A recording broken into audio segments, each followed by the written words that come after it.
যেমন ধরো এখানে আবার কিছু স্কোপ আছে যে বসে দুস্থ মহিলাদের জন্য হোটেল ও কর্মশালা স্থাপন, দুস্থ মহিলাদের জন্য হোটেল বানানো, ডে কেয়ার সেন্টার বানানো, এরপরে আছে ওই যে বয়স্ক শিক্ষা কার্যক্রম চালানো। এটা তো ক্যাবের কাজ না। এইগুলো করার জন্য বহু সমাজ কল্যাণ আছে, ঠিক আছে, এগুলো গঠনতন্ত্রে আছে। আমি গঠনতন্ত্রে থাকলে আমার নিজের ক্যাবের অফিসার নেই, এখানে যারা আছে ওদের পারাবার বেতন হয় না। আর সাবনেট বলছো, সাবনেট কি জানো? সাবনেট কাকে বলে?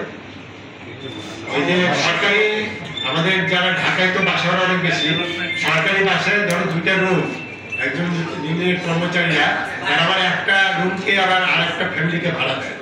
কারণ হলো কি যে সে মনে করে যে ওখান থেকে কিছু টাকা পেলে তার একটু সাশ্রয় হয়। এই ক্যাবের যে অফিস আছে সেগুলাই চায়, ওইটা হলো আর্থিক সংস্থা, সেটা আমি অলরেডি করছি। আমি অনেক প্রোগ্রাম করবো, জেলা উপজেলা আগে কমিটিগুলো ঠিক করি, তাদেরকে ট্রেনিং দেই, এবং আমরা মনে হয় যে ক্যাবকে আমরা একটা ভাইব্রেন্ট একটা অর্গানাইজেশন আনতে পারি।